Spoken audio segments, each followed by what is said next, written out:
نحمده ونستعينه ونستغفره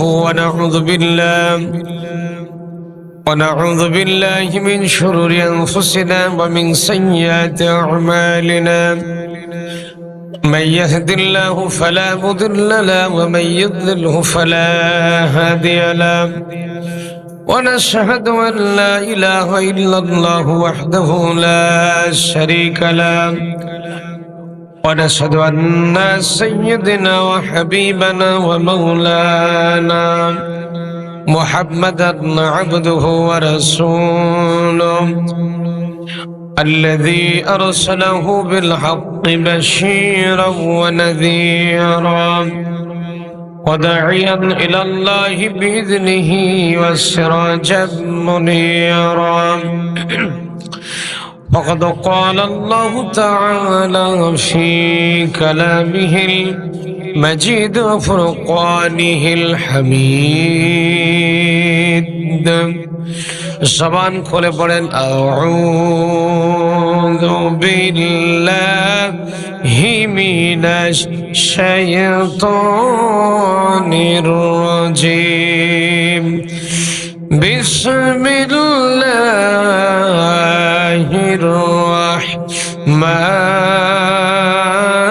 রাহমানির রহিম।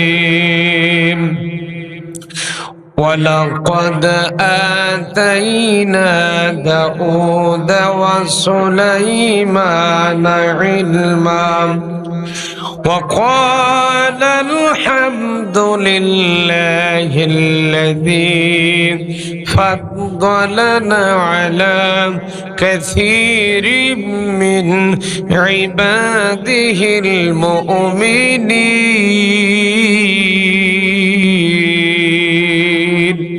صدق الله العظيم.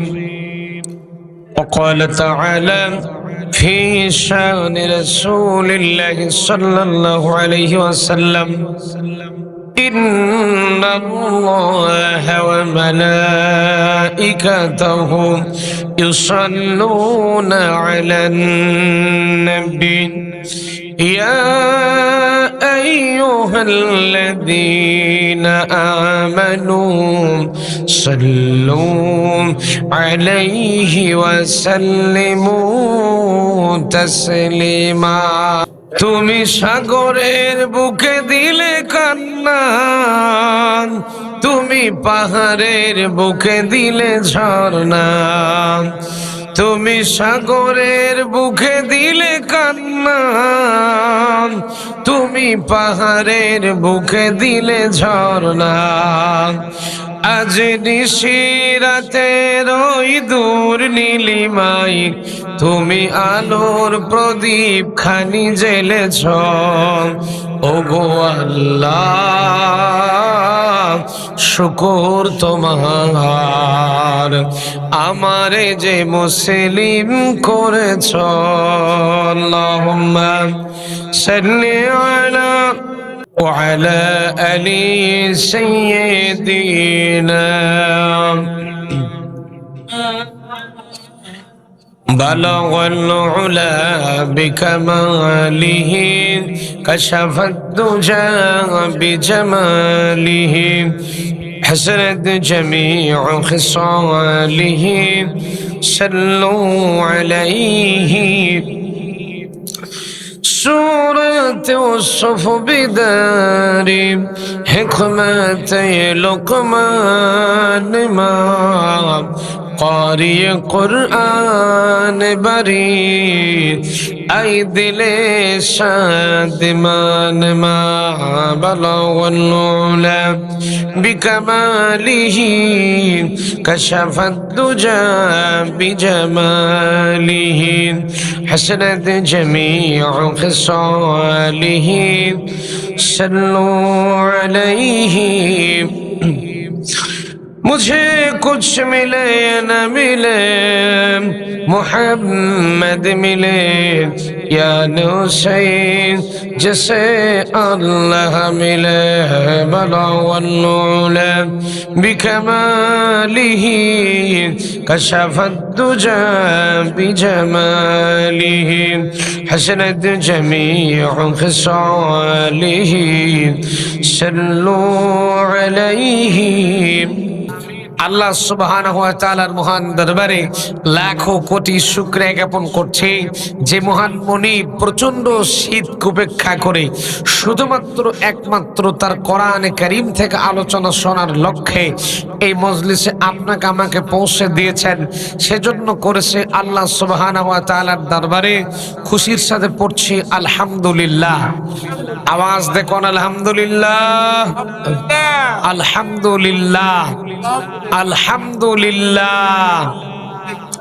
পড়েন রব্বানা লাকাল হামদ হামদান কাসীরান তাইয়িবান মুবারাকান ফীহি ইয়া রাব্বি লাকাল হামদু কামা ইয়ানবাগি লিজালালি ওয়াজহিকা ওয়া আযীমি সুলতানিকা। আমরা প্রশংসা করলাম কার? একটু আস্তে বলেন কার?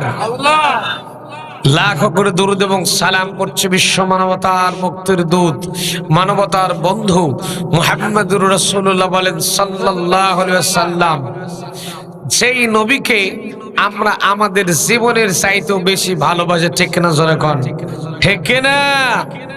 আমরা আমাদের নবীকে আমাদের কলিজার চাইতে বেশি ভালোবাসি না ভাই? ভালোবাসি তো, কিন্তু এই খালি ভালোবাসি ভালোবাসি বলবেন নাকি কাজ দিয়ে প্রমাণ দেবেন? কোনটা? কাজ দিয়ে প্রমাণ না দিলে ওই ভালোবাসার কিন্তু কোনো দাম থাকে? যখন থাকে ওই ভালোবাসার কিন্তু কোনো দাম থাকে না। এই জন্য কাজ দিয়ে প্রমাণ দেওয়া লাগবে। ওই যে ভালোবাসা যদি হয় রিক্সা চালকের স্ত্রীর মতো তাহলে কিন্তু বেকায়দা। এক রিক্সা চালক বিয়ে করেছে, ভালো করে কথাগুলো শোনেন, রাত গভীর হয়ে গেছে, একটু আপনাদের কানের মধ্যে কথাগুলো দেই। রিক্সা চালক বিয়ে করেছে, নতুন বাসর রাত। বাসর রাত মানে তো মজার রাত। হায় হায় হায়, আমার যুবক বাবাজিরা এখন বুঝবে না, মুরব্বী বাবাজিরা বুঝবে না, কিন্তু যুবকেরা তো ঠিকঠাক বুঝে। কথা কয় না বাড়ি, ঠিক কিনা? বাসর রাত তো অত্যন্ত মজার রাত। এই বাসর রাতে স্ত্রী স্বামীকে ডাকতে বলে, স্বামী আমি তোমাকে খুব ভালোবাসি। এখন স্বামী তো রিক্সা চালক মানুষ, আনন্দের ঠেলায় মনে মনে নাচতেছে, চিন্তা করতেছে এইরকম কপাল্লা বউ কয়জনের ভাগ্যে জোটে। সেই বউ বাসর রাতে বলতে যে স্বামী আমি তোমাকে খুব ভালোবাসি, তার মানে আমার কপাল অত্যন্ত লাকি কপাল। আমার দিকে তাকান, আমার দিকে তাকান। রিক্সা চালকের স্ত্রী এই কথা বলেছে, সে চিন্তা করেছে যে গরিব মানুষের মেয়ে পড়াশোনা জানে না, পড়াশোনা যদি জানতো ইংরেজিতে বলতো আই লাভ, কি বলতো? তো যাক, বাংলাতে কইছে তাতেই আমি খুশি। এবার রিক্সা চালক যখন রিক্সা নিয়ে বেরিয়ে যাচ্ছে, পরের দিন সকালবেলা আমারও স্ত্রী ডাকতে বলে, স্বামী আমি তোমাকে কিন্তু খুব ভালোবাসি। রিক্সা চালক মনের আনন্দে রিক্সা চালাইতেছে। রিক্সা চালাতে গিয়ে হঠাৎ করে একটু পায়ে চোট লেগেছে, পা কেটে রক্ত পড়তেছে। রিক্সা চালক বাড়িতে ফিরে এসেছে, আসার পর স্ত্রীকে বলছে, স্ত্রী রে রিক্সা টানতে গিয়ে আমার পায়ে চোট লেগেছে, রক্ত পড়ছে, তাড়াতাড়ি করে ডিটল, স্যাভলন, তুলা ক্রিম যা আনার দরকার আনো, আমার পায়ের যত্ন করো। এটাই তো দরকার নাকি? কর কথা করে না করলে তো হবে না। হ্যাঁ এই তো হচ্ছে। আল্লাহু আকবার কর, আল্লাহু আকবার। এইবার রিক্সা চালকের স্ত্রী ডেটল, স্যাভলন, তুলা ক্রিম না এনে বলছে, স্বামী তোমার পা কেটে গেছে, রক্ত পড়তেছে, এই রক্তটা কিছুক্ষণ পরে এমনি বন্ধ হয়ে যাবে, কিন্তু আমি যে তোমার বউ সখিনা বিবি সারাটা দিন হলো একটা কথা বলিনি, সেটা হলো আমি তোমাকে খুব ভালোবাসি। আচ্ছা বলেন তো ভাই, ওর পা কেটে গেছে, চোট লেগেছে, রক্ত পড়তেছে, এখন এই সিচুয়েশনে এই পেন পেনানি ভালোবাসি ভালোবাসি শোনার টাইম আছে? কথা কর, রিক্সা চালক রাগের চোটে হাতটা জড়াইয়ে নিয়ে কেজি 3 ওজনের একটা থাপ্পড় স্ত্রী গালে দিছে বসান। ডাক দে বলছে যে, স্ত্রী রে, তুই যদি আমারে ভালোই বাসিস তাহলে তেল নিয়ে আয়, ডেটল নিয়ে আয়, স্যাভলন নিয়ে আয়, তুলা নিয়ে আয়, ক্রিম নিয়ে আয়, নিয়ে এনে আমার পায়ের যত্ন কর, পরিচর্যা কর, তাহলেই না বুঝবো তুই আমারে ভালোবাসিস। ঠিক কিনা বলেন? বারবার এই প্যান প্যানে ভালোবাসি ভালোবাসি বলার তো দরকার নাই। ঠিক তেমন করে এক্সাম্পলটা আমি কেন দিলাম এবার বলছি। আমার প্রিয় ভাইয়েরা, আমার নবীজি মসজিদ নবীর বারান্দায় দাঁড়িয়ে দাঁড়িয়ে দাঁড়িয়ে সাহাবায়ে কেরামদের সামনে বক্তব্য করছিলেন। আল্লাহর নবী নজর করে দেখলেন সাহাবায়ে কেরাম অনেকগুলো জায়গা ফাঁক রেখে রেখে বসে আছে। নবীজি বক্তব্য করলেন আর ডাকতে বললেন, সাহাবীরা, আমি নবী তোমাদের সামনে বক্তব্য করছি, আমি নবী তোমাদের ডাকতে বলছি, আমাকে কি তোমরা ভালোবাসো নাকি? সাহাবায়ে কেরাম বললেন, নবীজি এটা কেমন প্রশ্ন করলেন আপনি?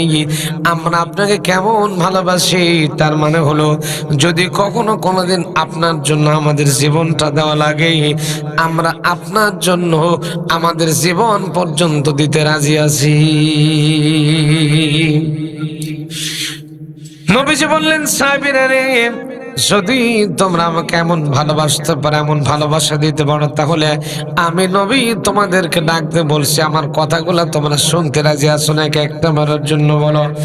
সাহাবায়ে কেরাম বললেন, ওগো নবীজি বলেন, কি বলতে চান? একটা বারের জন্য বলেন। আল্লাহর নবী বললেন, সাহাবীরা রে, আমি নবী বক্তব্য করছি তোমাদের সামনে, আর তোমরা জায়গাগুলো অনেক ফাঁক ফাঁক রেখে রেখে বসে আছো। আমি নবী বলতেছি, একটা জায়গাও তোমরা ফাঁকা রাখতে পারবে না, মুহূর্তের মধ্যে তোমরা জায়গাগুলো পূরণ করে দাও। আমার ভাইরা, আল্লাহর নবীর বলতে দেরি হলো, যার সামনে যতটুকু জায়গা খালি রেখেছিল এক মুহূর্তের মধ্যে সাহাবায়ে কেরাম জায়গাগুলো ছেড়ে দিয়ে জায়গাগুলো পূরণ করে দিয়েছে। ভাইরা আমার, আল্লাহ রাব্বুল আলামিন বলেন, ومن يبتغي غير الإسلام دينا فلن يقبل منه وهو في الآخرة من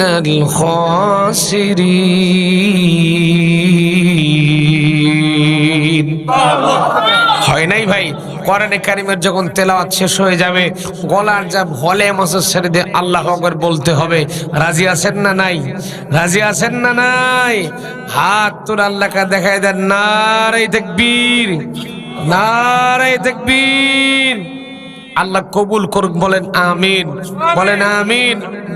আমি আবার কোরআনে কারিম তেলাওয়াত করছি, আপনাদের গলার ভলিউম কতদূর যায় আমি একটু চেক করে দেখি। আল্লাহ রাব্বুল আলামিন বলেন, ومن يبتغي غير الإسلام دينا فلن يقبل منه وهو في الآخرة من الخاسرين। ভাইরা আমার, আল্লাহ রাব্বুল আলামিন বলেন, ইসলামকে বাদ দিয়ে, ইসলামকে মাইনাস করে যারা জীবন পরিচালনা করতে চায়, ইসলাম বাদ দিয়ে যারা জীবন পরিচালনা করতে চায়, আল্লাহ পাক তাদের জন্য বলেছেন, ফালাই ইউকবালা মিনহু, ওই মানুষটার জীবনের কোনো আমল আল্লাহর কাছে গ্রহণযোগ্যতা পাবে না। ওয়া হুয়া ফিল আখিরাতি মিনাল খাসিরিন, আর ওই মানুষগুলো আল্লাহর আদালতে ক্ষতিগ্রস্তদের কাতারবদ্ধ হয়ে যাবে। আমার প্রিয় ভাইয়েরা, এই জন্য করে জীবনের সব জায়গা থেকে ইসলাম মানার দরকার আছে না নাই? আওয়াজ দিয়ে বলেন, আছে না নাই? আমরা ইসলাম পেয়েছি, কোরআন পেয়েছি, আমাদের জীবনটা ধন্য হয়ে গেছে।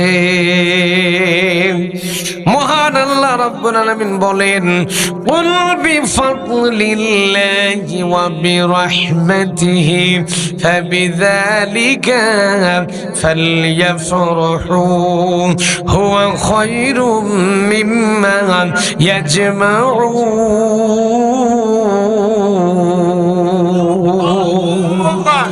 আমার আল্লাহ রাব্বুল আলামিন বলেন, নবী আপনি বলুন এই পৃথিবীর জমিনে আমি আল্লাহ রাব্বুল আলামিন মানুষের জন্য যত রকমের দয়া কিংবা করুণা কিংবা অনুগ্রহ যেগুলি মানুষ দেখে কিংবা না দেখে, যত দয়া আমি আল্লাহ মানুষের জন্য নাজিল করে দিয়েছি, সব চাইতে বড় দয়ার প্রমাণ হলো আমি আল্লাহ রব্বুল আলামিন মানুষের জন্যই কোরআনে কারীম নাজিল করে দিয়েছি। সুতরাং কোরআনে কারীম যারা পেল তারা যেন বেশি বেশি করে আনন্দ করে, যেরকম সুবহানাল্লাহ। ভাইরা আমার, আসুন, যেহেতু রাত গভীর হয়ে যাচ্ছে, লম্বা ভূমিকার মধ্যে আমি যেতে চাই না। সে কোরআনে কারীম থেকে একটা আয়াতে কারিমে তেলাওয়াত করেছি, সেই সঙ্গে আপনাদের সামনে একটু কথা বলার চেষ্টা করব ইনশাআল্লাহ। আল্লাহ কবুল করুক, বলেন আমিন। আসুন, তার আগে আয়াতে কারিমে একটু আমরা সকলে মিলে একটু তেলাওয়াত করি। শিবগঞ্জের মানুষ আউযুবিল্লাহ বিসমিল্লাহ পারে তো নাকি? কথা কই না বাড়ি পারে পারে। হ্যাঁ তার বাবা, হ্যাঁ তার বক্স পড়েন, আমার সাথে পড়বেন। আসেন, আমরা আগে গলাটা ছেড়ে দেই, কণ্ঠটা ছেড়ে দেই, একসাথে গলাটা একটু জামাতের সাথে ওয়াশ করি। বাস, আসেন এবার পড়েন, সকলেই পড়বেন, কেউ কণ্ঠ বন্ধ রাখবেন না, সবাই পড়বেন। আপনারা খাবেন? খালে আপনারও দিচ্ছি। আমি আসলাম প্রায় 500 কিলো দূর থেকে আসলাম, তাও গাড়ি নষ্ট হয়ে গেছে। গাড়ি বাদ দিয়ে বাসে আসলাম, 1 বাস 2 বাস 3 বাস 4 বাস চেঞ্জ করে এখানে আসছি। আমি এসে পৌঁছে গেছি, আমার ড্রাইভার 5 মিনিট পরে হাজির। গাড়ি নিয়ে গাড়ি ঠিকঠাক করে চলে আসছে। আল্লাহু আকবার। আসুন আমার সঙ্গে একটু তেলাওয়াত করেন, সকলে আমার সঙ্গে একটু পড়েন। আউযু বিল্লাহি মিনাশ শাইতানির রাজিম। বিসমিল্লাহির রাহমানির রাহিম। ولقد آتينا داود وسليمان علما وقال الحمد لله الذي فضلنا على كثير من عباده المؤمنين।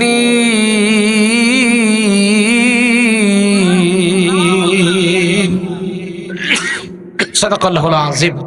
বিতাড়িত মুরতাদ শয়তানের ওয়াসওয়াসা থেকে পানাহ চেয়ে পরম করুণাময় আল্লাহ সুবহানাহু ওয়া তাআলার নামে কোরআনে কারীম থেকে আলোচনা শুরু করছি।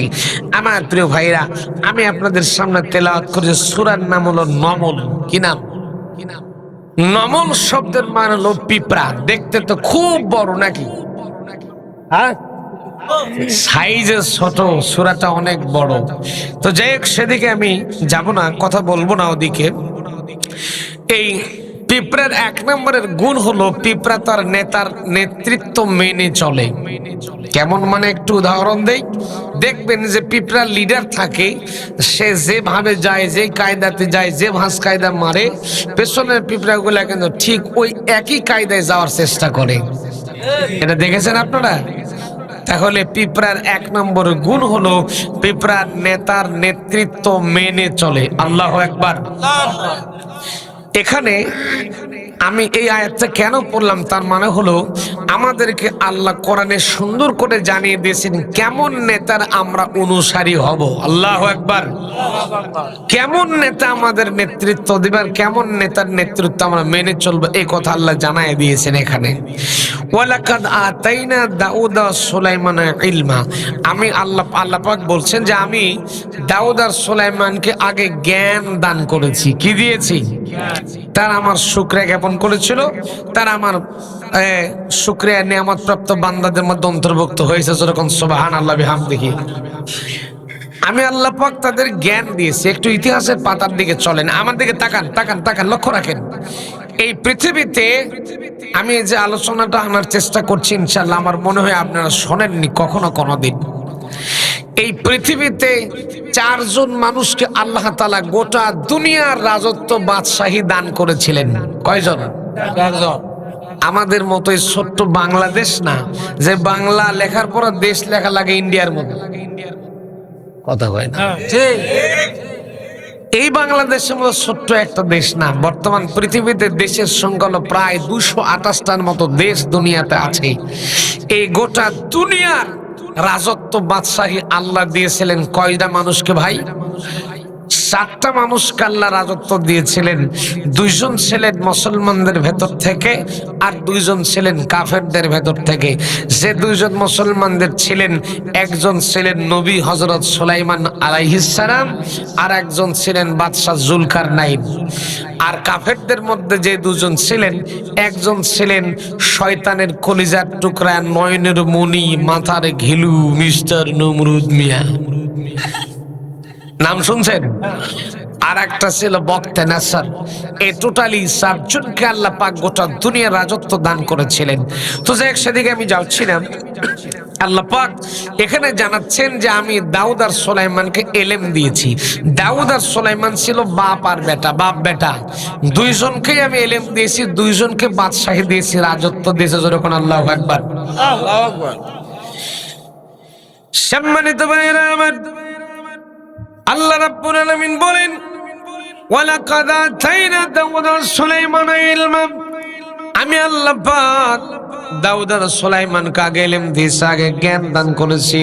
কেননা আগে যদি ইলম না দান করতাম, আগে যদি জ্ঞান তাদেরকে না দান করতাম, জ্ঞান না দান করে যদি বাদশাহী রাজত্ব দিয়ে দিতাম, তাহলে ইলমহীন হয়ে জ্ঞানহীন হতো, ইলম শূন্য হয়ে যেত, ইলম থাকতো না। ইলম ছাড়া যদি বাদশাহী পরিচালনা করত, তাহলে তারা নিজেরা তো গোমরা হয়ে যেত, আর গোটা জাতিকেও তারা গোমরা বানিয়ে দিত। তাহলে ইলম অর্জন করে ক্ষমতা নেওয়ার দরকার আছে না নাই?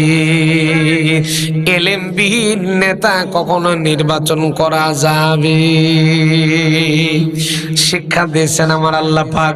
ভাইয়েরা আমার, আল্লাহ বলেছেন ইলম যদি তাদেরকে না দিতাম, জ্ঞান যদি তাদেরকে না দান করতাম, তাহলে তারা নিজেরা তো গোমরা হয়ে যেত, গোটা জাতিকে গোমরা বানায় দিত।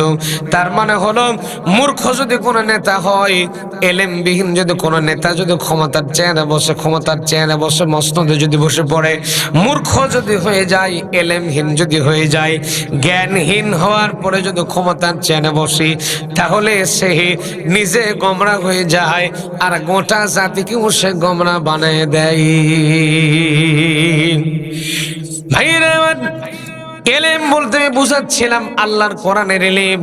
এই দুনিয়ার যত জ্ঞান আপনি অর্জন করেন না কেন, যত বই পুস্তক, যত কিছু পড়াশোনা করে জ্ঞান অর্জন করেন না কেন, আল্লাহর কোরআনের জ্ঞান যতক্ষণ পর্যন্ত আপনি অর্জন করেননি, ততক্ষণ পর্যন্ত আপনি একজন মূর্খ। সেরকম ঠিক কিনা? তাহলে সর্বপ্রথম আল্লাহর কোরআনের জ্ঞান অর্জন করার দরকার আছে না নাই? ভাইরা আমার, কেননা ইলমহীন জ্ঞানহীন যদি কোনো নেতা ক্ষমতার চেয়ারে বসে, ক্ষমতার মসনদে যদি বসে, আল্লাহর কোরআনের জ্ঞান ছাড়া যদি ক্ষমতার চেয়ারে বসে, ওই সমস্ত নেতারাই তখন দেশটাকে লুটপাট করে খাওয়ার চেষ্টা করে। কোন ঠিক কিনা? ইলম ছাড়া যদি কেউ ক্ষমতা পেয়ে যায়, ইলম ছাড়া যদি কেউ ক্ষমতা পেয়ে যায়, তারা হয়ে যায় শিক্ষিত চোর। কোন ঠিক কিনা? আল্লাহর কোরআনের ইলম যার মধ্যে নাই, তার মধ্যে কোনো জ্ঞানই নাই, ঠিক কিনা? আল্লাহর কোরআনের যদি ইলম থাকে, তাহলে আল্লাহর কোরআনের ইলমওয়ালা কোন মানুষ যদি রাস্তার যদি কাজ করতো, পিঠায়ও কি তাকে রাস্তার টাকা মেরে খাওয়ানো যেত, যখন যেত। যেহেতু আল্লাহর কোরআনের ইলম কলেজের মধ্যে নাই, জন্য করে ব্রিজ বানাবার জন্য গভর্নমেন্ট টাকা দেয়। বাংলাদেশের সরকার 40 লক্ষ টাকা দিল, মোকামতলা ব্রিজ তৈরি করা লাগবে। কোন মতে 30-40 লক্ষ টাকার মধ্যে আস্তে আস্তে 20 লক্ষ টাকা, বগুড়া পর্যন্ত না পৌঁছতে 20 লক্ষ টাকা গায়েব। আর 20 লক্ষ টাকার মধ্যে 10 লাখ টাকা কোন মতে শিবগঞ্জ পর্যন্ত আইছে। মোকামতলা গিয়া ব্রিজ তৈরি করতে গিয়ে 10 লাখ টাকা দেয়া ব্রিজ তৈরি হয়েছে। এই রডের বদলে বাঁশ দিয়ে ব্রিজ তৈরি হয়ে গেছে। কয়েকদিন পরে সেই ব্রিজ ভেঙে মানুষ মরে গেছে। আসলে কোন ঠিক কিনা ভাইরা আমার?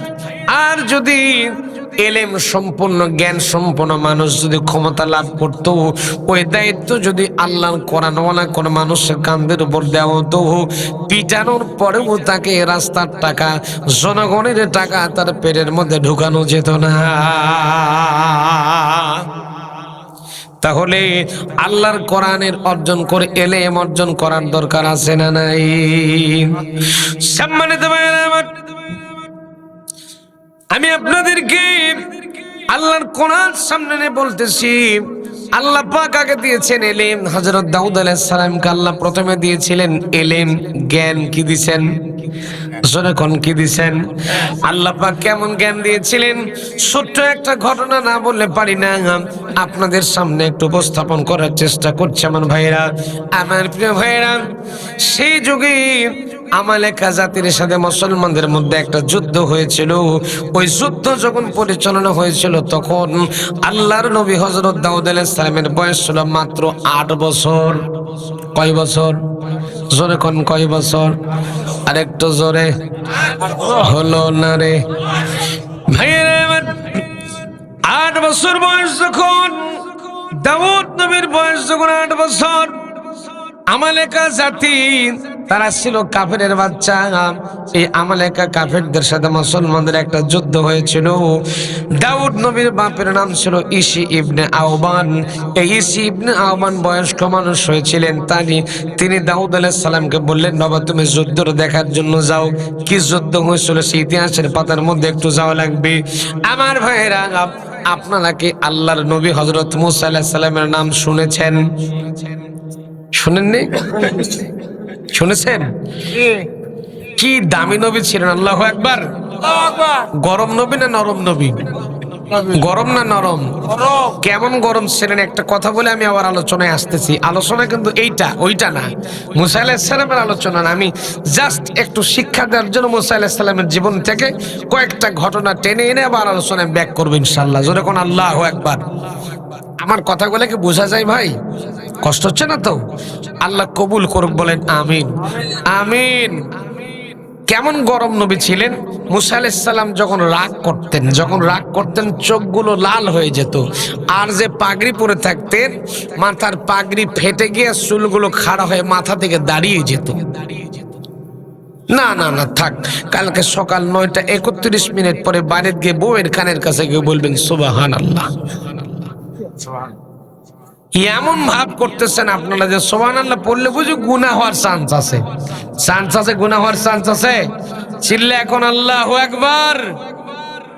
আল্লাহ আমাদের কবুল করে, বলেন আমিন। এই যে উঠতেছেন কেন? এই ভাই উঠলো কেন? কি হলো?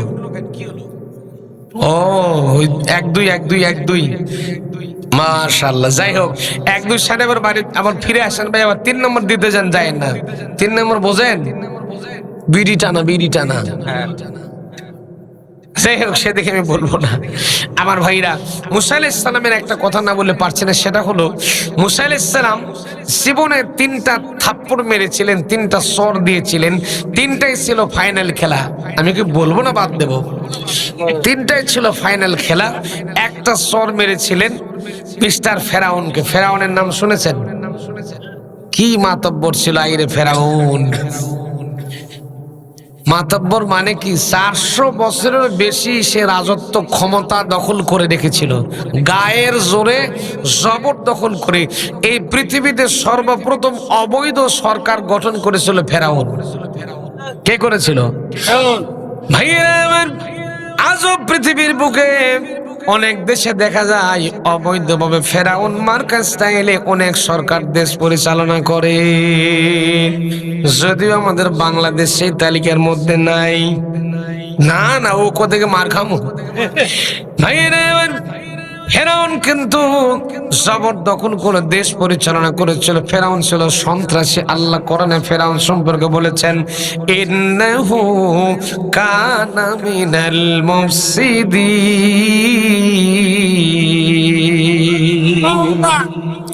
পৃথিবীতে কেউ স্থায়ী হয় না, হোক না সে ফেরাউন কিবা নমরুদ।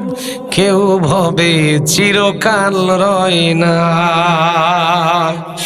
কেউ ভবে চিরকাল রয় না।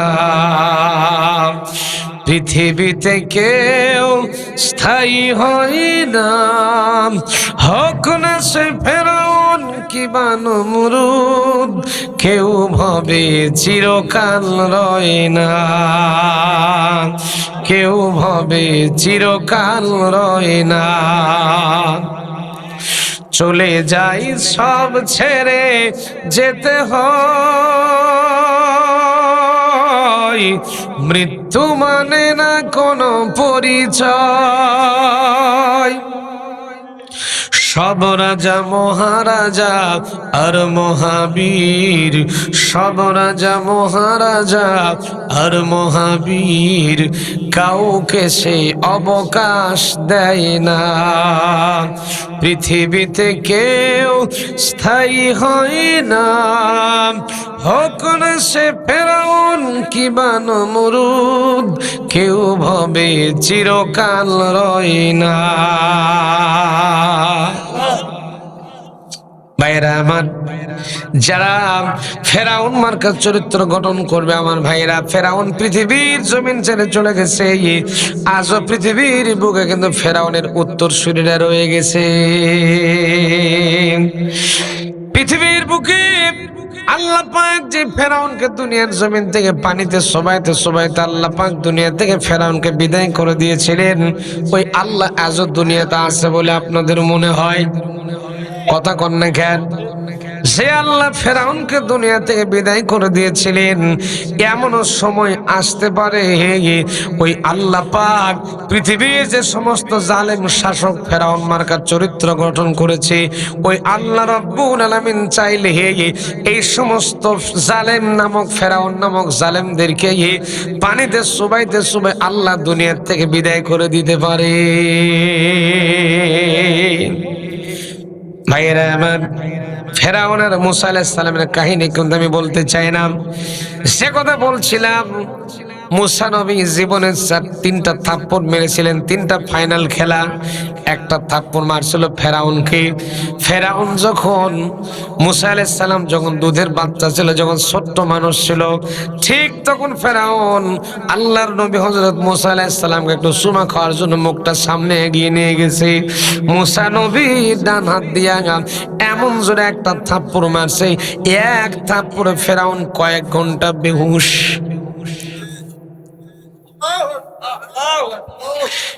আল্লাহু আকবার।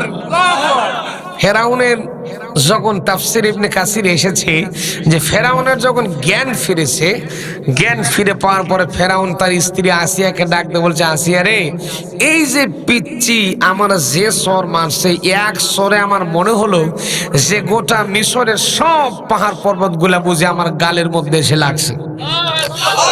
তাহলে আল্লাহর পয়গম্বর মুসা আলাইহিস সালামের সরের ওজন কম ছিল নাকি? কি সর ছিল! আল্লাহু আকবার। 2 নম্বর একটা সর মারছিলেন, এটাও মারাত্মক। মুসা নবীর বংশ বনি ইসরাইল আর ফেরাউনের বংশ হলো কিপ্তি বংশ। 2 বংশের লোক একটু রাস্তার মধ্যে গন্ডগোল করছে, ঝামেলা করছে। আমাদের সমাজে রাস্তাঘাটে গন্ডগোল ঝামেলা আমরা হয় দেখি না? ভাঙায় দেওয়ার চেষ্টা করি না চাচা? এই গন্ডগোল করিস না, বা ঝামেলা করিস না রে, গন্ডগোল করিস না রে, আমরা লোকাল ভাষায় কিন্তু এভাবে বলার চেষ্টা করি, অনেক চেষ্টা করি যে ঝামেলা যেন না হয়। এখন মুসা নবী বারবার বলছে, ভাই ঝামেলা করো না, গন্ডগোল করো না, বাধ্য বাধ্য বাধ্য এগুলো করো না। কে শোনে কার কথা? এখন মুসা আলাইহিস সালামের রাখতে এমনি মাথা হিট, বোঝেননি? এমনি তো মাথার পাগড়ি ফেটে গিয়ে চুল বের হয়ে যায়, রাগের চোটে মাথার পাগড়ি বের হয়ে চুল ফেটে গেছে, বের হয়ে গেছে। হাতটা বের করে কিপ্তি বংশের লোকটাকে এত জোরে একটা থাপ্পড় মারছে, এক থাপ্পড়ে দুনিয়া থেকেই বিদায়। 2 নম্বর সর গেল। 3 নম্বর সর আরো মারাত্মক। আল্লাহু আকবার কর। আল্লাহু আকবার। প্রিয় ভাইরা আমার, আল্লাহর নবী হযরত মুসা আলাইহিস সালাম ইসলামের খেদমত করে, দ্বীনের খেদমত করে এসে বাড়িতে বসে আছেন। এমন সময় মালাকুল মউত মৃত্যুর ফেরেশতা এসে ডাকতে বলে, ভাই মুসা নবী, আপনার জান কবজ করার জন্য জান কবজের টাইম হয়ে গেছে, এবার জান কবজ করা লাগবে। মুসা নবী ডাকতে বলে, আজরাইল আমি এখন ব্যস্ত আছি, পরে আই। সুবহানাল্লাহ বলেন। কত বড় পাওয়ারফুল নবী, আজরাইলকে বলে পরে আই। দ্বিতীয় দিন যখন আবার আসছে বলছে, এই আমি তো এখনো ব্যস্ত আছি, পরে আই। 3 নম্বর দিন আজরাইল আলাইহিস সালাম গেছে, এবার কোনো কথা নাই, ডান হাতটা লাগায় দে কষে হযরত মালাকুল মউত আজরাইল আলাইহিস সালামের ডান গালে একটা থাপ্পড় লাগায় দিছে। এক থাপ্পড়ে আজরাইলের ডান চোখ কপালে উঠে গেছে। আল্লাহু আকবার, আল্লাহু আকবার। গল্প শোনাচ্ছি না, হাদিস শোনাচ্ছি আমার ভাইরা। এবার যখন হযরত মালাকুল মউত ডান চোখ কপালে উঠে গেছে, এই অবস্থায় আমার মালিক আল্লাহর কাছে হাজির হয়ে গেছে, গিয়ে বলছে, রব্বুল আলামিন, আজকে তুমি আমার কার জান কবজ করার জন্য পাঠিয়ে দিছো? আমারই তো জান কবজ হয়ে যায়।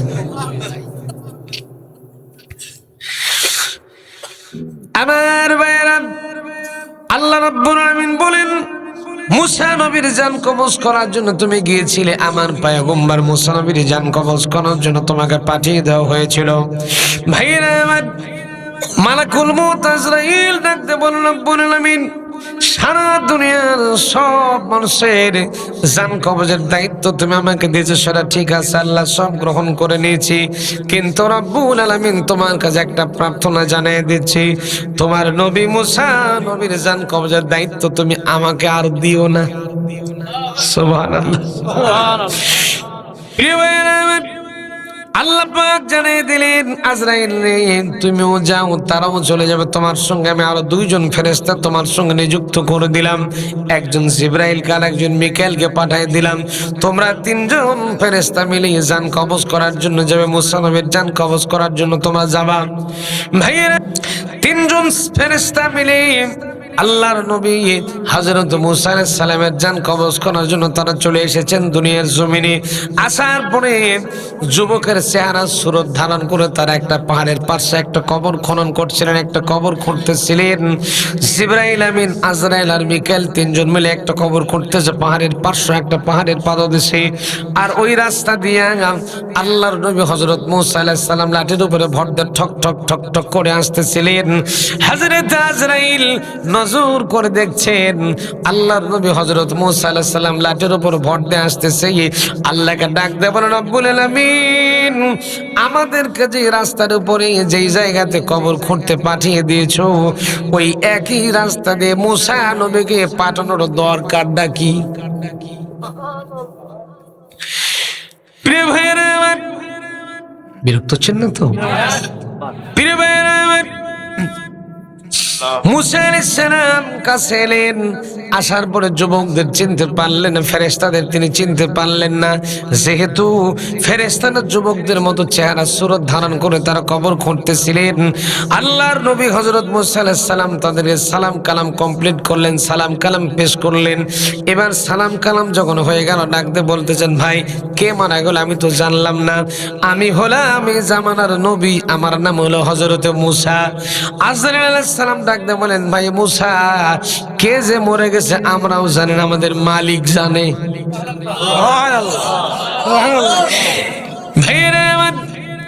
এবার যখন কথোপকথন হচ্ছিল ফেরেশতাদের সাথে, আল্লাহর পয়গম্বর হযরত মুসা আলাইহিস সালাম অনেকক্ষণ পর্যন্ত কথাবার্তা বললেন।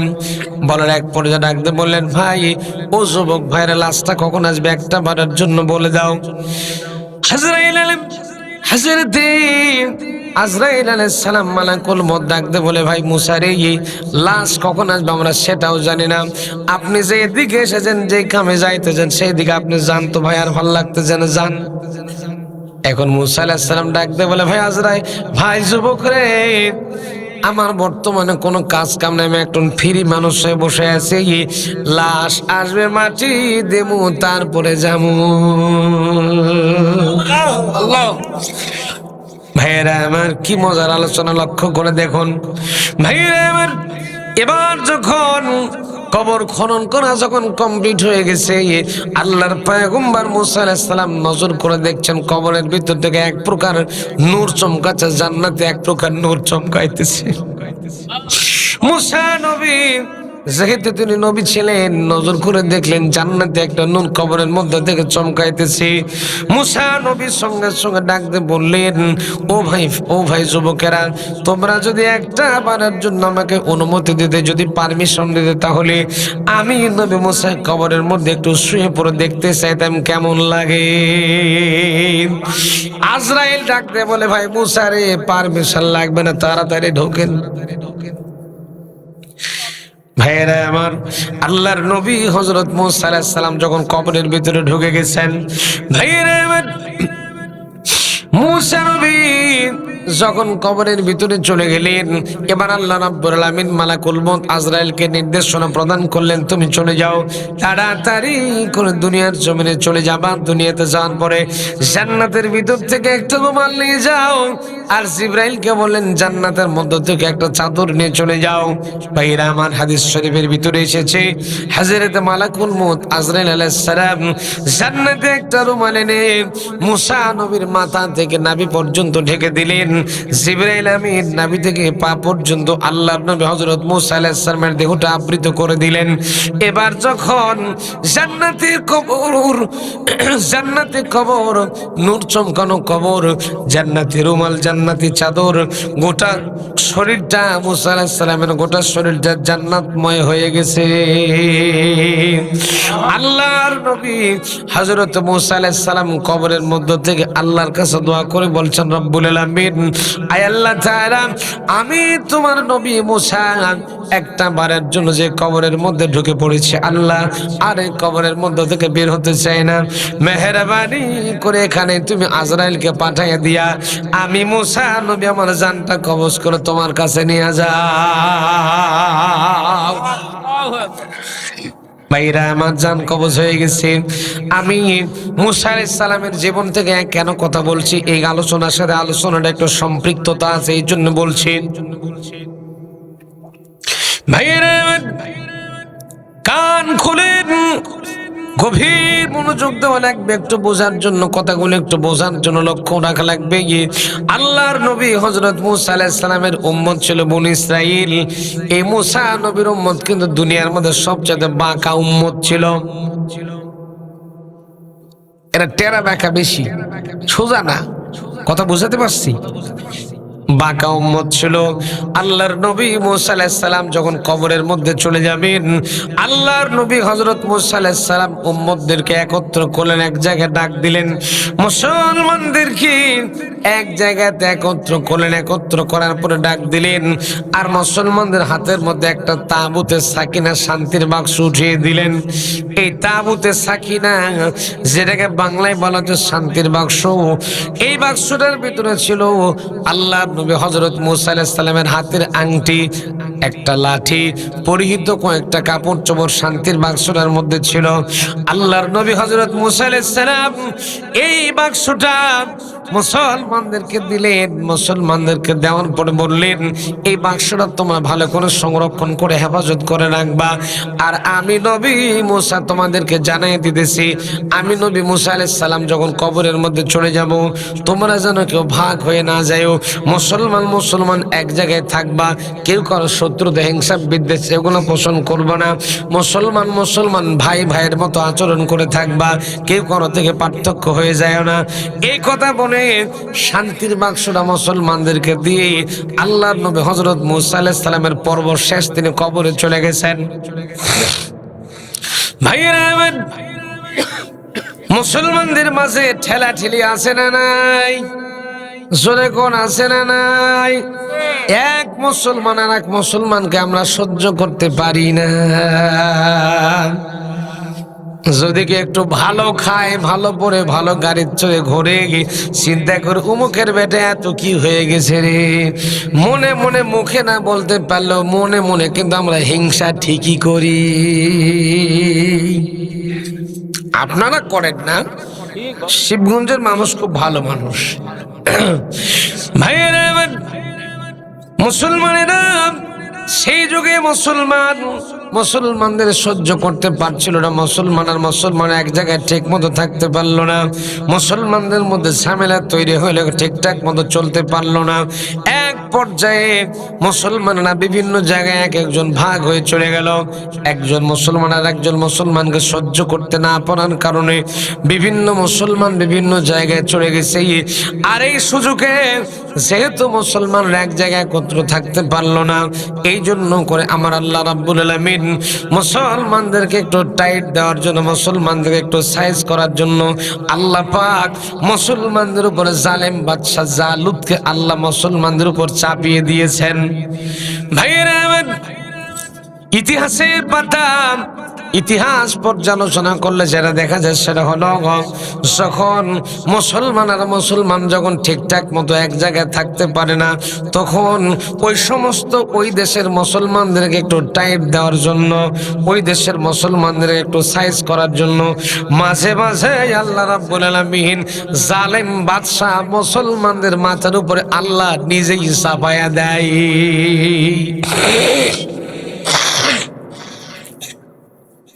বাংলাদেশের মধ্যে মুসলমানদের ঠেলাঠেলি আছে না নাই? কেউ শর্ম নাই, কেউ ফোরফোরা, কেউ আটরশি, কেউ লম্বা টুপি, কেউ 5 করলি, কেউ 6 করলি, কেউ গোল, কেউ চক্কা, বিভিন্ন রকম বিভিন্ন বাইসা মাসলা মাসাইলের মধ্যে আমরা পড়ে গেছি। কেউ আহলে হাদিস, কেউ আহলে কোরআন, আছে না নাই? সাধারণ মানুষ যাবে কোথায়? হুজুরদের মধ্যে বেশি ঠেলাঠেলি এটা হয়, ঠিক কিনা বলেন? এক হুজুর আর এক হুজুরকে দেখতে পারে না, এক হুজুর আর এক হুজুরের মঞ্চে বসে গীবত করে, এটা ওই হুজুর সেই করছে, ওই হুজুর এই করছে। এইরকম কাজ কিন্তু আমরা হুজুরেরাই বেশি করি, আর সাধারণ মানুষ কিন্তু তালি বাজাই যে হুজুরের মধ্যে লেগে গেছে। ভাইয়েরা আমার, কথা শুনতেছেন?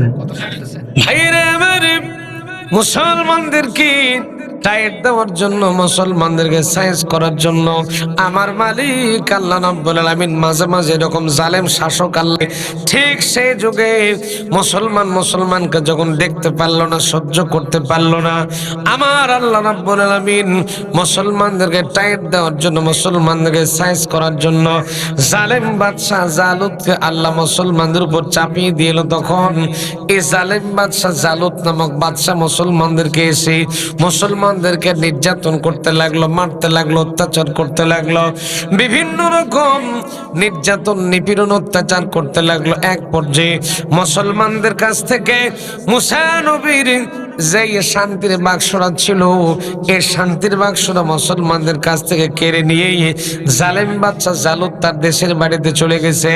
আমার প্রিয় ভাইরা, সেই যুগে তৎকালীন যুগে একজন নবী ছিল, নাম ছিল শামাবিল। কি নাম? নবীর নাম জীবনে শুনছেন? মনে হয় শোনেননি, অনেকেই শোনেননি। ভাইরা, নবীর নাম ছিল শামাবিল নবী। মুসলমানরা যখন মার খাইতে লাগলো, জালেম বাদশা জালুত যখন মুসলমানদের অত্যাচার করতে লাগলো, মুসলমানদের মারতে লাগলো, মুসলমানেরা জালেম বাদশা জালুতের মার খাওয়ার পরে মুসলমানেরা একবার ঠিক হয়ে গেছে, সব মুসলমানরা এক জায়গায় একত্র হয়ে গেছে। এবার এক জায়গাতে একত্র হওয়ার পরে মুসলমানরা তখন সঙ্গে সঙ্গে শামাবিল নবীর কাছে হাজির হয়ে গেছে। শামাবিল নবীর কাছে হাজির হওয়ার পরে মুসলমানরা ডাকতে বলছেন, হ্যাঁ আমাদের নবী, আপনি আল্লাহর কাছে একটা বারের জন্য আপনি আমাদের জন্য প্রার্থনা করেন, ওই জালেম বাদশা জালুতের হাত থেকে মুক্ত করার জন্য, জালেম রাজা জালুতের হাত থেকে আমাদের মুসলমানদের হেফাজত করার জন্য। স্বয়ং আল্লাহ রাব্বুল আলামিন যেন আমাদের মধ্যে থেকে একটা নেতা আল্লাহ নির্বাচিত করে দেয়। একটা আওয়াজ দেখুন, সুবহানাল্লাহ। মুসলমানদের ইমানের শক্তি আছে না নাই? জোরে বলেন, আছে না নাই? তুমি মিসওয়াক করা ফজিলত তো জানো, খাবার শেষে মিষ্টি মুখের হাদিসটাও মানো। তুমি মিসওয়াক করা ফজিলত তো জানো, খাবার শেষে মিষ্টি মুখের হাদিসটাও মানো। শুধু হক কথাটা উচ্চ স্বরে বলতে পারো না, অন্যায় দেখে বারুদ হয়ে জ্বলতে পারো না। কেমন মুসলমান তুমি একটু ভাবো না, কেমন তোমার ঈমান একটু বলো না। তুমি মেসওয়াক করা ফজিলত তো জানো, খাবার শেষে মিষ্টি মুখের হাদিসটাও মানো।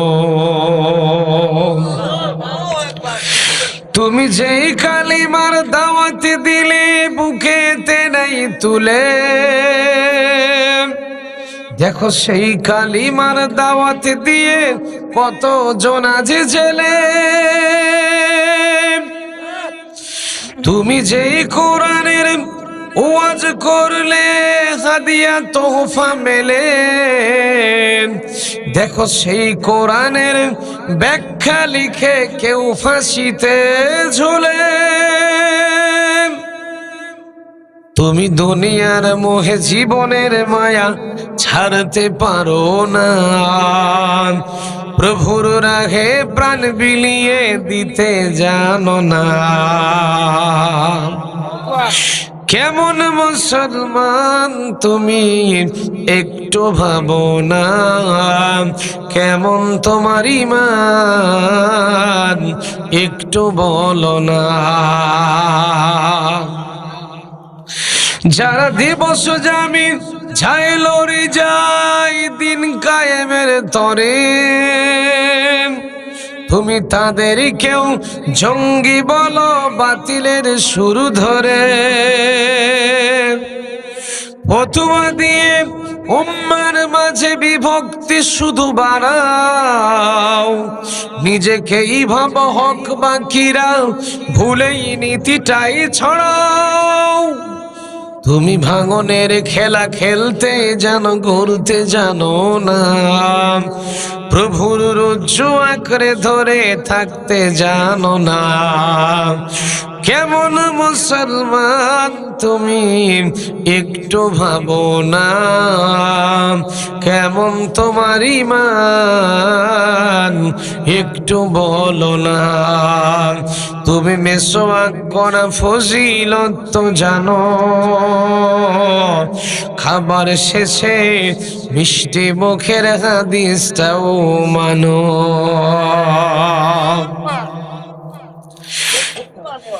ভাইয়েরা আমার কথা শুনতেছেন? ভাইয়েরা আমার কান লাগান। এবার যখন জালেম বাদশাহ মুসলমানদের উপর অত্যাচার শুরু করে দিল, এইবার জালেম বাদশাহ অত্যাচার ও নির্যাতন করার পরে এক পর্যায়ে মুসলমানদের যে তাঁবুতে সাকিনার শান্তির বাক্স যেটা ছিল, মুসা নবীর শান্তির বাক্স যেটা ছিল, এই শান্তির বাক্স জালেম বাদশাহ জালুত তার দেশে ছিনতাই করে নিয়ে চলে গেছে। আমার ভাইরা, এইদিকে মুসলমানরা এক জায়গায় একত্র হওয়ার পরেই শামাবিল নবীর কাছে বলছেন, হে আমাদের নবী, আল্লাহর কাছে একটু প্রার্থনা করেন, আল্লাহ পাককে একটু জানায় দেন, আল্লাহ যেন এই জালেম বাদশাহ জালুতের হাত থেকে আমাদের মুক্ত করার জন্য আমাদের জন্য একজন নেতা নির্বাচন করে দেয়। যখন সুবহানাল্লাহ। রব্বানা أخرجنا من هذه القرية الظالم أهلها واجعل لنا من لدنك وليا واجعل لنا من لدنك نصيرا। আরেকটু জোরে কোন আল্লাহু আকবার। ভাইয়েরা আমার, হযরতে শামাবিল নবী মুসলমানদের কথা মতো আল্লাহর কাছে একটু দোয়া করলেন। রাতের বেলা হাত তুলে আল্লাহর কাছে জানিয়ে দিলেন, রব্বুল আলামিন, আয় আল্লাহ তাআলা, মুসলমানদেরকে রক্ষা করার জন্য, জালেম বাদশা জালেদের হাত থেকে মুসলমানদেরকে হেফাজত করার জন্য একটা নেতা তুমি আল্লাহ তাআলা পাঠায় দাও। আল্লাহ পাক দোয়া মঞ্জুর করে মুসলমানকে জানিয়ে দিলেন, সামাবিল নবীকে জানিয়ে দিলেন, সামাবিল রে, আমি আল্লাহ পাক মুসলমানদের জন্য হযরতে তালুতকে মুসলমানদের নেতা আমি আল্লাহ বানায় দিয়েছি। আরেকটু জোরে কোন আল্লাহু আকবার। ভাইরে আমার, হযরতে তালুত আলাইহিস সালাম ছিলেন গরিব মানুষ, কিন্তু কোরআনে আল্লাহ বর্ণনা দিয়েছেন, ওয়াজআলনাহু বাসতাতান ফিল ইলমি ওয়াল জিসমি, আল্লাহ পাক তাকে অনেক ইলম দান করে দিয়েছিলেন এবং বিশাল বড় একটা শরীর দিয়েছিলেন, অনেক জ্ঞান আল্লাহ দিয়েছিলেন, কিন্তু লোকটা ছিল গরিব মানুষ। ভাইরা আমার, সামাবিল নবী মুসলমানদের ডাকতে বললেন, আল্লাহ পাক তোমাদের কথা শুনেছেন, আল্লাহ পাক তোমাদের জন্য একজন নেতা নির্বাচন করে দিয়েছেন। হযরত তালুত আলাইহিস সালামকে তোমাদের জন্য নেতা আল্লাহ পাঠিয়ে দিয়েছে। মুসলমানরা ডাকতে বললেন, হে আমাদের নবী, আমরা তালুতকে নেতা মানব না। তালুত তো গরিব মানুষ, আমাদের খাওয়াবে কি? আমরা মুসলমান এমন জাতি, যেই লোক খাওয়াতে পারে ভালো, ঠিকঠাক মতো দিতে পারবে ভালো, তার পেছনে তার নেতাগিরি আমরা মানি। কথা কই না ভাই? যে বেশি বেশি করে খাওয়াতে পারে তার পেছনে আমরা থাকি। ওই যুগের মুসলমানও ঠিক তাই ডাকতে বলতেছে, এই তালুত তো আমাদের ঠিকঠাক মতো খাওয়াতে পারবে না, সে তো গরিব মানুষ, এর নেতাগিরি আমরা মানতে পারবো না, এর নেতৃত্ব আমরা মানতে চাই না। প্রিয় ভাইরা, সামাবিল নবী মুসলমানদের জানিয়ে দিলেন, তাহলে তোমরা কি করলে তালুতের নেতৃত্ব মানতে রাজি আছো? একটা বারের জন্য বলো। মুসলমানরা ডাকতে বললেন, হে আমাদের নবী, আল্লাহ পাক যদি তালুতের ইজ্জতের কারণে, তালুতের সম্মানের কারণে যদি শান্তির বাক্স বিনা যুদ্ধে, যুদ্ধ ছাড়া আমরা জালেম বাদশা জালুতের কাছে যেতে পারবো না, এখন যেহেতু শান্তির বাক্স জালেম বাদশা জালুতের বাড়িতে আছে, আমরা যুদ্ধ করতে পারবো না। বিনা যুদ্ধেই যদি আল্লাহ রাব্বুল আলামিন তালুতের ইজ্জতের কারণে, তালুতের সম্মানের কারণে, বিনা যুদ্ধে যদি আল্লাহ রাব্বুল আলামিন আমাদের দেশের মাটিতে শান্তির বাক্স আল্লাহ পাঠিয়ে দেয়, তাহলে আমরা সবাই মিলে হযরতে তালুতকে নেতা মানতে বাধ্য হব। আল্লাহু আকবার। বাজেট পাস হয়ে গেছে। আল্লাহ হযরত সামাবিলকে জানাই দিলেন, মুসলমানদের বলে দে, আমি যুদ্ধ করা লাগবে না, বিনা যুদ্ধে তাবুতে সাকিনা জালেম বাচ্চার দেশ থেকে মুসলমানদের দেশে বিনা যুদ্ধে আমি আল্লাহ পাক মুসলমানদের হাতে তাবুতে সাকিনা উঠাইয়া দেব। প্রিয় ভাইরা আমার, এই কথা সামাবিল নবী মুসলমানদের জানিয়ে দিলেন। এবার লক্ষ্য করে দেখেন, জালেম বাদশা জালুত যে দেশের মাটিতে বসবাস করত, ওই দেশের মানুষ ছিল মূর্তি পূজারী, তারা ছিল মূর্তি পূজক, তারা ছিল মুশরিক। মূর্তি পূজা বোঝেন? এরা ছিল মূর্তি পূজারী, এরা ছিল মুশরিক, এরা মূর্তি পূজা করত। এরা সকালবেলা যখন হয়ে গেছে মূর্তি পূজা করার জন্য মূর্তিগুলোর সামনে দাঁড়াইছে। মূর্তির সামনে দাঁড়ানোর পরে লক্ষ্য করে দেখতেছে সব মূর্তিগুলো উলট পালট হয়ে পড়ে আছে, একটা মূর্তিও তাদের সোজা হয়ে নাই। মূর্তিগুলোর মাথাগুলো মাটির দিকে, ঠ্যাংগুলো আকাশের দিকে করে দিয়েছেন তিনি কে? ভাইরা আমার, এই সিচুয়েশন যখন তৈরি হয়ে গেছে, এই ঠাকুর যারা ছিল, গণক ঠাকুর যারা ছিল, যারা নম নম করে পূজা দিত, এরা মূর্তিগুলোকে ঠিকঠাক মতো সোজা করে দিয়েছে। মূর্তিগুলোর পাগুলা মাটিতে রেখে, মাথাটা আবার আকাশের দিকে রেখে আবার মূর্তি পূজা করার জন্য এসে বসে যখন মূর্তি পূজা করা শুরু করছে, আবার নজর করে দেখতেছে আবারও একই ঘটনা, মূর্তিগুলার পা মাটির দিকে না আকাশের দিকে হয়ে গেছে। প্রিয় ভাইয়েরা আমার, সঙ্গে সঙ্গে বিভিন্ন জায়গার গোটা দেশের বিভিন্ন জায়গার খবরাখবর তারা গ্রহণ করতে লাগলো। যেমন আমরা বাংলাদেশের কোথাও যদি কোনো কিছু, এখন তো মোবাইল করি, রংপুরে কি এই ঘটনা ঘটতেছে, ঢাকায় কি হচ্ছে, খুলনায় কি হচ্ছে, বরিশাল কি হচ্ছে, চিটাগাং কি হচ্ছে, বিভিন্ন জায়গার খবরাখবর কিন্তু আমরা মোবাইল ফোনে গ্রহণ করতাম। সেই যুগের মানুষ তারাও তখন খবরাখবর গ্রহণ করার জন্য তাদের বাহন ছিল ঘোড়া। কি ছিল? ঘোড়া। ভাইয়েরা আমার, ঘোড়ার পিঠের উপর চড়ে তারা বিভিন্ন জায়গার খবরাখবর গ্রহণ করতে লাগলো। তারা গোটা দেশের খবর গ্রহণ করলো, গোটা দেশের খবর সংগ্রহ করলো। করার পরে তার রিপোর্ট যেটা পেল সেটা হলো গোটা দেশের মূর্তি এইরকম হয়ে পড়ে আছে, একটা মূর্তিও সোজা হয়ে দাঁড়ায় নাই। এই মূর্তিগুলাকে বাঁকা করে ওলট পালট করে রেখে দিয়েছেন তিনি কে? ভাইরা আমার, এবার তখন তারা প্রায় 400, কেউ বলেছেন 4000 গণক ঠাকুর এক জায়গায় একত্র হলে তারা গণনা করে দেখলো, পরিচালনা করে দেখলো, আমাদের মূর্তিগুলা কেন সোজা হয়ে দাঁড়ায় থাকতে পারছে না, কি হলো, কি কারণ হয়ে গেছে। ওরা গণনা করার পরে, পর্যবেক্ষণ করার পরে গণনা করে যেটা দেখলো সেটা তারা রেজাল্ট বের করে দিল।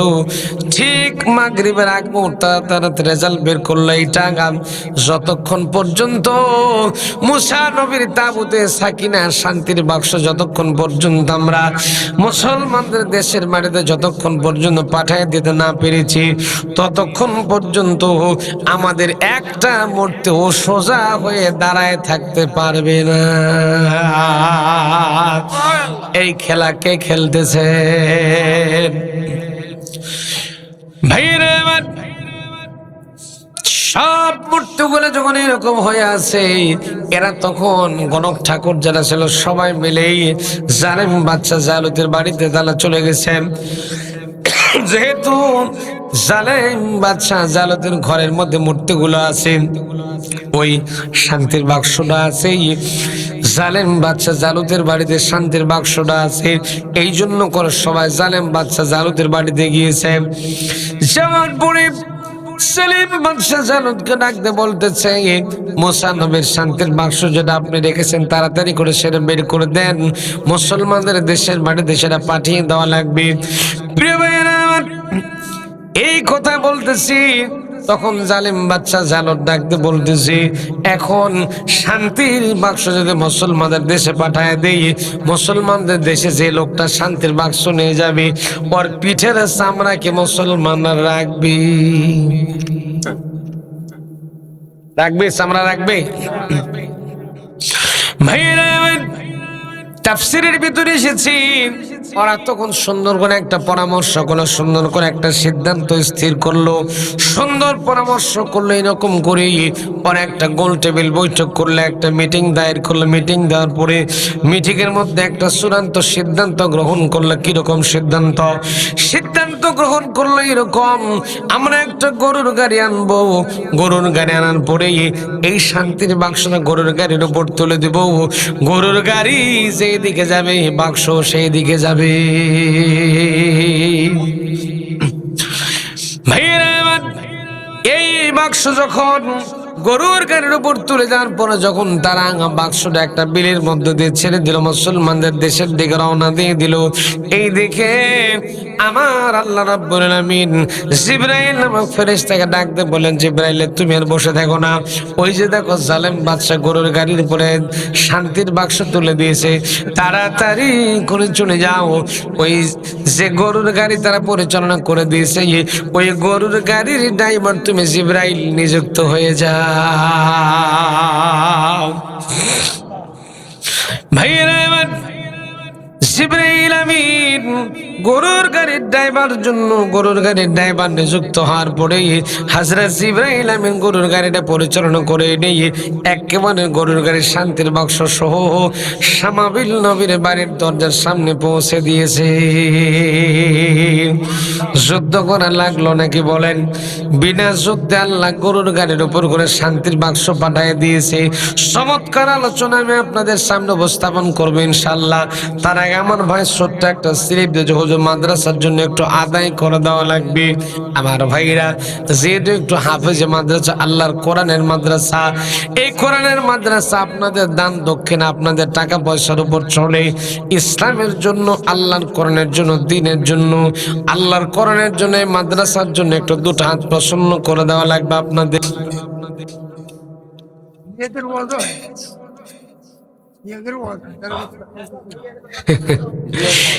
মেয়েদের ওয়াজ হয় না, এই যে চাচা করছে মেয়েদের ওয়াজ হলো না। তাইলে এই জন্য দ্বিতীয় বক্তা একটা কালেকশনে, যেহেতু মাদ্রাসার মাহফিল, দ্বিতীয় বক্তা কালেকশনের বক্তা রাখতে হয় যাতে একদম ধুমসদ্য কালেকশন হয়। তারপরে প্রধান বক্তা আসবে, ওয়াজ শুরু করবে, এটাই সিস্টেম। তো যাই হোক, হযরতে এই ওয়াজের মধ্যে মহিলাদের ওয়াজ অনেক ছিল, কিন্তু সে তো আমি তো করতে পারলাম না।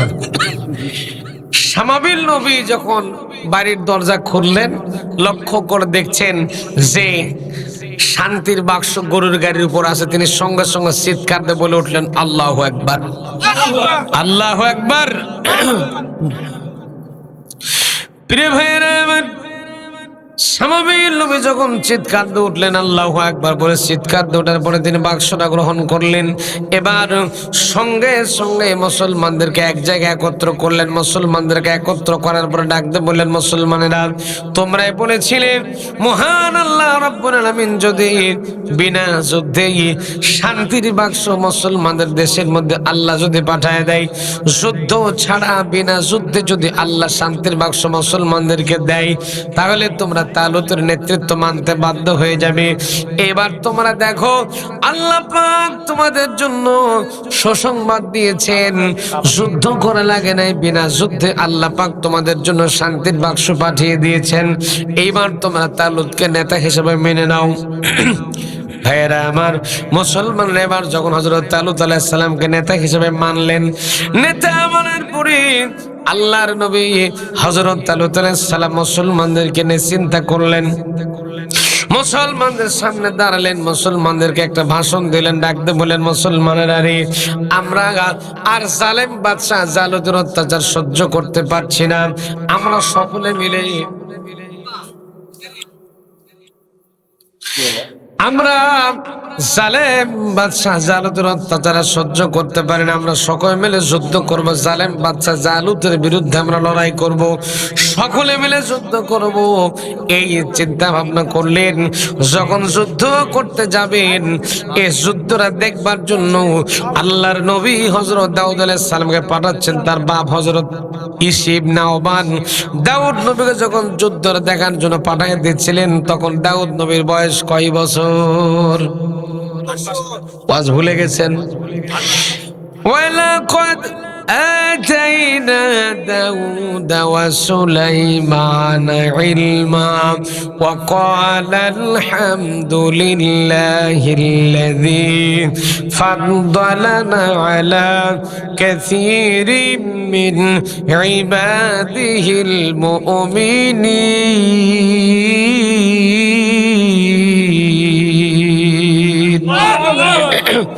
ভাইরা, মুসলমানদের বিশাল বাহিনী, হাজার হাজার মুসলমানদের হযরত তালুত আলাইহিস সালাম একত্র করলেন জালিম বাদশাহ জালুতের বিরুদ্ধে লড়াই করবার জন্য। মুসলমানরা এক জায়গায় একত্র হয়ে গেছে যুদ্ধ করার জন্য। ঠিক সেই সময়ে দাউদ নবীর বাপ ইসি ইবনে আওবান হযরত দাউদ আলাইহিস সালামকে যুদ্ধটা দেখার জন্য পাঠিয়ে দিচ্ছেন, আর বলছেন, বাবা দাউদ, তুমি যুদ্ধটা দেখবার জন্য যাও, আর আমি তোমার বাবিসি তোমার পুকুরের ভিতরে ছোট্ট ছোট্ট 8টা পাথর ঢুকাই দিলাম। এই পাথরটা পকেটের মধ্যে রাখবার, যুদ্ধটা তুমি দেখার জন্য যাও, যদি কাজে লাগে পাথরটা তুমি ব্যবহার করবা।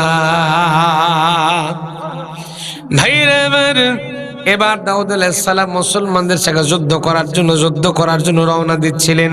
এইদিকে জালেম তালুত আলাইহিস সালাম মুসলমানদেরকে বললেন, যুদ্ধ করতে আমরা সকলে মিলে যাব। মুসলমানরা প্রথমে রাজি হয়েছিল, পরবর্তীতে শয়তান যখন এসে মুসলমানদেরকে পাম দিতেছে, শয়তান এসে ডাকতে বলতেছে, ওই মুসলমানেরা, তোরা কাদের বিরুদ্ধে যুদ্ধ করতে যাবি? তোরা কি জানিস নাকি ওই আমালেকা কাফেরেরা এত বড় বড় বীর যোদ্ধা, তোমাদের মতো 16 জন মানুষকে তারা চুলের মধ্যে শুধু বাইন্দা ঘোরাতে পারে, সুতরাং তোমরা যুদ্ধ করতে যাও না। এই ভয়ে মুসলমানরা ভরকে গেল, যুদ্ধ করার আর সাহস পাইতেছি না। এইদিকে হযরত তালুত আলাইহিস সালামকে মুসলমানরা ডাক দিলেন, ডাক দেওয়ার পর ডাকে বলছেন, হে আমাদের নেতা, হে আমাদের নবী, আমরা মুসলমানেরা যুদ্ধ করতে পারবো না, পারলে আপনি আর আপনার আল্লাহ একাই গিয়ে যুদ্ধ করেন, আমরা যুদ্ধের আগে পাশে নাই। ভাইয়েরা আমার, এই কথা মুসলমানরা যখন বলতেছে আমরা যুদ্ধ করতে যাব না, সঙ্গে সঙ্গে আমার মালিক আল্লাহ রাব্বুল আলামিন একটা পাহাড় এনে মুসলমানদের মাথার উপরে চেপে ধরে আছেন, আর গায়েব থেকে একটা আওয়াজ বের হচ্ছে, যুদ্ধে যাবি কিনা ক। যদি তোরা যুদ্ধে না যাস, যদি তোরা যুদ্ধে না যাস, তাহলে আমি আল্লাহ পাহাড় ছেড়ে দিয়ে তোদেরকে মেরে ফেলে দেব, দুনিয়ার থেকে বিদায় করে দেব। মুসলমানেরা ভয়ের সুরে আল্লাহকে ডাকতে বলছেন, রব্বুল আলামিন পাহাড় ছেড়ে দিও না, আমাদেরকে মেরে ফেলে দিও না, আমরা যুদ্ধে যাব, যুদ্ধে যাওয়ার জন্য আমরা রাজি হয়ে গেছি। এইবার যখন মুসলমানেরা যুদ্ধে যাওয়ার জন্য যখন প্রস্তুতি গ্রহণ করলেন, হযরত তালুত আলাইহিস সালাম মুসলমানদেরকে নিয়ে যুদ্ধে বের হতে লাগলেন। সাথে হযরত দাউদ আলাইহিস সালাম ছিলেন। বয়স কয় বছর? জোরে কোয়া লাগবে, কয় বছর? ভাইয়েরা আমার, 8 বছরের সন্তান সহ হযরত দাউদ আলাইহিস সালাম তালুত আলাইহিস সালাম যুদ্ধ যখন রওনা দিতে লাগলেন, হযরত তালুত আলাইহিস সালাম মুসলমানদের সামনে একটা বক্তব্য দিলেন, ডাকতে বললেন, মুসলমানেরা, যেহেতু তোমরা প্রথমে যুদ্ধে যাওয়ার জন্য রাজি হয়েছিলে, কিন্তু পরবর্তীতে তোমরা যুদ্ধে যাওয়ার জন্য রাজি হও নাই, এই জন্য করে আল্লাহ পাক তোমাদের জন্য একটা পরীক্ষা বৃদ্ধি করে দিয়েছে। সেটা হলো, আমরা যুদ্ধ করতে যাব জালেম বাদশা জালুতের দেশে, আমরা যুদ্ধ করতে যাব। যাওয়ার মাঝখানে একটা নদী পাবো, নদীর মধ্যে তোমরা সাঁতার কাটা লাগবে, তোমরা সাঁতার কাটবা, সাঁতার কেটে কেটে চলে যাবা, কিন্তু শর্ত হলো একটা, নদীর মধ্যে তোমরা 1 ফোঁটা পানি পর্যন্ত তোমরা পান করতে পারবা না। মুসলমানরা তখন ডাক দিয়ে বলল, হে আমাদের নেতা, খুব বেশি যদি তৃষ্ণা লাগে 1 ডুব করে খামু। বুঝেননি? নেতাই কই খাওয়া যাবে না, আর এরা বলতে যে খুব বেশি লাগলে 1 ডুব করে খাবো, বেশি খাবো না। এখন বলেন, ওই বেশি খাওয়া যা, 1 ডুব খাওয়াও তা। ভাইয়েরা আমার, আপনারা বিরক্ত হচ্ছেন না তো? ভাইয়েরা আমার, এবার হযরত তালুত আলাইহিস সালাম মুসলমানদেরকে নিয়ে যখন যুদ্ধে রওনা দিলেন, দাউদ আলাইহিস সালাম 8 বছরের সন্তান, তিনিও তাদের সঙ্গে ছিলেন। এবার সকলে মিলে যখন রওনা দিল, সবাই মিলে নদীর কিনারে চলে গেছে, নদীর মধ্যে সাঁতার কাটা শুরু করলো। সাঁতার কাটতে কাটতে এরা নদীর মাঝখান বরাবর যখন চলে গেছে, নদীর মাঝখান বরাবর যাওয়ার পরে, নদীর মাঝখান বরাবর চলে যাওয়ার পরে আকাশের দিকে লক্ষ্য করে যাচ্ছে, আল্লাহ কোনো পাহাড় টানাবার চেপে ধরে আছে নাকি। নজর করে দেখেছে আল্লাহ কোনো পাহাড় চাপ দিয়ে ধরে নাই, আস্তে করে গুডাউনটা আস্তে করে মাথাটা পানির মধ্যে ঢুকাই দিছে। গুডাউনের মধ্যে যা পানি লোড হয়েছে, গুডাউনের মধ্যে যা পানি ধরছে, ইচ্ছা মতো পানি খাইছে। বুঝেননি? পানি খাওয়ার পরে এক একজনের পেট হয়ে গেছে পটকা মাছের মতো। সবাই খালি নদীর কিনারে যাওয়ার পরে ভাসতে, যারা উঠতে পারে না। এদিকে তালুত আলাইহিস সালাম নদীর কিনারে উঠে চলে গেছেন। উঠে যাওয়ার পরে ডাকতে বললেন, ও মুসলমানেরা, তোমরা যারা পানি পান করো না, 1 পেয়ালা পানি, 1 ফোঁটা পানি তোমরা যারা পান করো না, তারা উঠে চলে আসো। পানি যারা পান করোনি তারা তোমরা উঠতে পারবে, পানি যারা পান করেছো না তারা উঠতে পারছে না, তারা শুধু নদীর কিনারে গিয়ে ভাসাভাসি করতেছে, তারা ভাসতেছে, তারা উঠতে পারছে না। টোটালি কয়েক হাজার সৈন্য সামন্ত কয়েক হাজার মুসলমান সৈন্য সামন্তদের ভেতর থেকে গিয়ে হযরত তালুত আলাইহিস সালাম ডাক দিলেন। টোটালি গুনে গুনে দেখা গেল মাত্র 313 জন মুসলমান, এক ফোঁটা পানি পর্যন্ত তারা পান করে নাই। আর একটা আওয়াজ দেখুন, সুবহানাল্লাহ। ভাইরা আমার, এইবার যখন এই 313 জন মুসলমান পানি পান করে নাই, 313 জন মুসলমান উঠে গেছে, নদীর কিনারে উঠে চলে গেছে। হযরত তালুত আলাইহিস সালাম মুসলমানদেরকে ডাকতে বলেন, মুসলমানেরা রে, আমরা সামান্য 313 জন মুসলমান, ওইদিকে কাফেরদের বিশাল বড় বাহিনী আছে, তারা প্রায় 50,000 মতো বিশাল বড় সৈন্য সামন্তের বাহিনী। আমরা কি করবো? আপনাকে যুদ্ধ করবো, সামনের দিকে যাবো না পেছনের দিকে ব্যাক করবো? সবচেয়ে ছোট্ট মানুষ, নাম ছিল হযরত দাউদ আলাইহিস সালাম। হযরত দাউদ আলাইহিস সালাম ডাকতে বলছেন, হে আমাদের নেতা, আমরা মুসলমানের বীজে তৈরি সন্তান, আমরা পেছনের দিকে যেতে রাজি না, আমরা সামনের দিকে অগ্রসর হয়ে চলে যাব, সামনের দিকে অগ্রণী ভূমিকা পালন করব। কেননা আমরা যখন সামনের দিকে চলে যাব, আমাদেরকে সাহায্য করবেন যিনি, তিনি কে?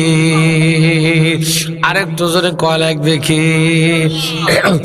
রব্বানা أفرغ علينا صبرا وثبت أقدامنا وانصرنا على القوم الكافرين।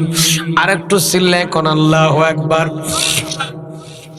ভাইরা আমার, হযরত তালুত আলাইহিস সালাম 8 বছরের সন্তান। দাউদ আলাইহিস সালামের কথা শোনার পরে কলিজার মধ্যে একটু শান্তি অনুভব করলেন।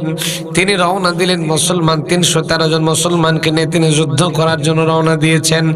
এইদিকে যুদ্ধ করতে যাবেন, সামনের দিকে লক্ষ্য করে দেখলেন জালেম বাদশা জালুত বিশাল বড় একটা ঘোড়ার পিঠের উপর চড়ে আছে, মাথার উপর একটা লোহার হেলমেট পরা আছে, বিশাল বড় তার ফিগার, বিশাল বড় তার দেহ। তাফসীরের মধ্যে এসেছে সেই যুগে যুদ্ধের সিস্টেম ছিল মোল্লা যুদ্ধ।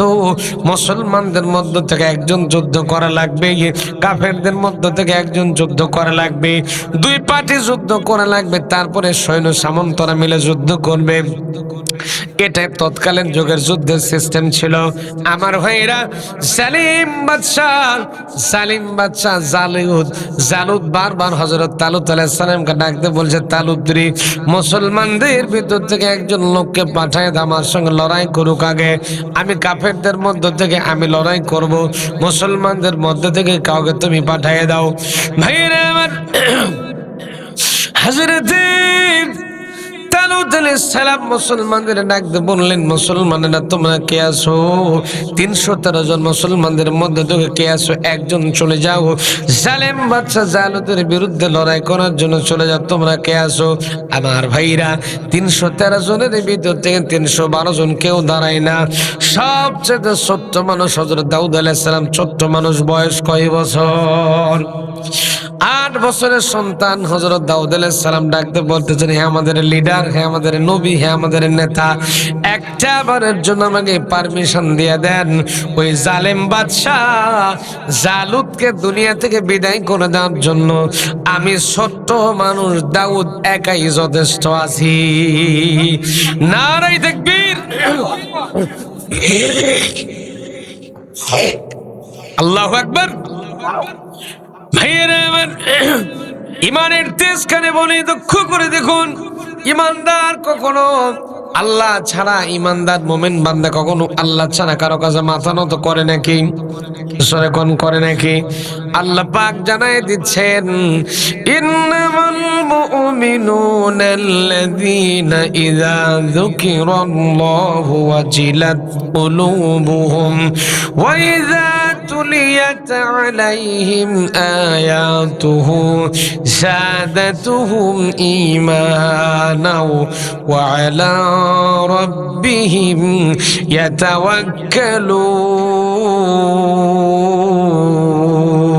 يتوكلون। প্রিয় ভাইরা, মুমিনদের সামনে যখন কোরআন থেকে তেলাওয়াত করা হবে, মুমিনদের অন্তরগুলো থরথর থরথর করে কাঁপতে থাকবে। যাদাতুম ঈমানা, আমি আল্লাহ মুমিনদের অন্তঃকরণের মধ্যে ঈমানটা বাড়ায় দিতে থাকবো। ও আলা রাব্বিহিম ইয়াতাওয়াক্কালুন, আর মুমিনেরা কখনো আমি আল্লাহ ছাড়া কারো কাছে মাথা নত করে না, আর আল্লাহ ছাড়া কারো কাছে মুমিনেরা ভরসা করে না। আসুক না যত বাধা, যত ঝড় সাইক্লোন, রাসূলের পথে মোরা চলবই। এ জীবন বাজি রেখে দিনের নিশান মোরা বাংলার আকাশে উড়াবই। মোরা কামানের মুখোমুখি দাঁড়িয়ে, মোরা কামানের মুখোমুখি দাঁড়িয়ে আল্লাহু আকবার বলবো। আসুক না যত বাধা, যত ঝড় সাইক্লোন, রাসূলের পথে মোরা চলবই। এ জীবন বাজি রেখে দিনের নিশান মোরা বাংলার আকাশে উড়াবই। আমাদের দেহে বয় জিহাদি রক্ত, আছে না নাই? জোরে কোন আছে না নাই? আমাদের দেহে বয় জিহাদি রক্ত, প্রাণে প্রাণে বিপ্লবী হুঙ্কার। তাকবীরে তাকবীরে বাতিলের মসনদ, কত ভেঙে করেছি যে চুরমার, কত ভেঙে করেছি যে চুরমার। এই শির অবনত আল্লাহর কাছে শুধু, নয় কোনো তাগুতের কাছে, নয় কোনো জালিমের কাছে। সবুজ কাফেলা নিয়ে যাব জানি একদিন মাকসুদে মঞ্জিলে পৌঁছে, মাকসুদে মঞ্জিলে পৌঁছে। আমাদের ছোট্ট হৃদয়ে রাসূলের প্রেম ছবি আঁকবো। আসুক না যত বাধা, যত ঝড় সাইক্লোন, রাসূলের পথে মোরা চলবই। এ জীবন বাজি রেখে দিনের নিশান মোরা বাংলার আকাশে উড়াবই। নারে তাকবীর, নারে তাকবীর। ভাইরা আমার, হযরত তালুত আলাইহিস সালাম ছোট্ট মানুষ হযরত দাউদ আলাইহিস সালামকে পাঠিয়ে দিলেন যুদ্ধ করার জন্য।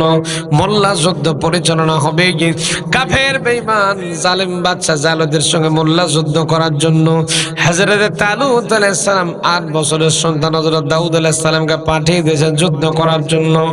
এবার যখন বিশাল বড় দেহ জালেম বাদশা জালুদের বিরাট বড় দেহ, এই মানুষটার সামনে যখন হযরত ছোট্ট মানুষ দাউদ আলাইহিস সালাম দাঁড়িয়ে গেছে, জালেম বাদশা জালুদ তখন ডাকতে বলতে যে পিচ্চি, কি এই পিচ্ছি তুই কেন, তুই কি আমার সাথে পারবি নাকি? আমার ভাইরা, ছোট্ট মানুষ ইমানের বল কানে বলে দেখেন, কলেজার সাহস কারা বলে একটু লক্ষ্য করে দেখেন। হযরত দাউদ আলাইহিস সালাম ডাকতে বলছেন, আমারে তুমি পিচ্ছি বলো না, আমি তোমার সঙ্গে লড়াই করার জন্য, যুদ্ধ করার জন্য আমি তোমার সামনে একা দাঁড়াই নাই, আমার সাথে আছেন আমার জোরে কোয়া লাগবে কে আছে? ভাইরা আমার, শুনতেছেন? ভাইরা আমার, লক্ষ্য করুন। এবার যখন হযরত দাউদ আলাইহিস সালাম আকাশের দিকে তাকায় আছেন, আরো আজিম থেকে আমার মালিক আল্লাহ ডাক দিছে। আমার আল্লাহ ডাক দেয়া কয়, দাউদ রে, ছোট্ট মানুষ তুমি, সারা দুনিয়ার কাফেরের বাচ্চা বেঈমানদের বাচ্চার সামনে তোমাকে দাঁড় করে দি, আমি তোমার আল্লাহ তোমার কাছ থেকে দূরে সরে যাই নাই, আমি তোমার সাথে আছি। আল্লাহু আকবার। মুমিনদের অন্তরের মধ্যে যদি এই বিশ্বাস থাকে যে অল টাইম আল্লাহ আমাদের সাথে আছেন, তাহলে মুমিনেরা বিজয়ী, মুমিনেরা বিজয়, মুমিনেরা বিজয় লাভ করবে। জোরে কোন আল্লাহু আকবার। ভাইরা, কেননা মুমিনদেরকে সাহায্য করেন কে? জোরে কোয়া লাগবে, কে করেন?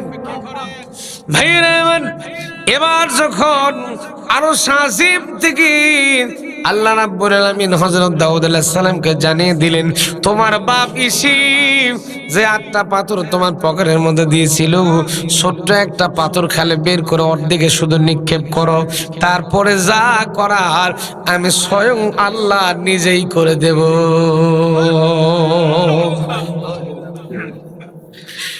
ভাইয়েরা আমার, মানে আপনারা চলে গেলেন, হট করে কালেকশন ঢুকাই দিলেন, তো আলোচনা যা মজা ছিল আপনাদেরকে শোনাই দিতাম, কিন্তু সময়ের স্বল্পতার হলো না আর কি।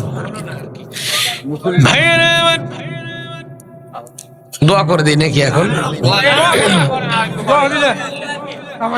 ভাইয়েরা আমার, কান খুলেন, শর্টলি বলে দিই, খুব ভালো করে একটু গভীর মনোযোগ দিলে বুঝতে পারবেন।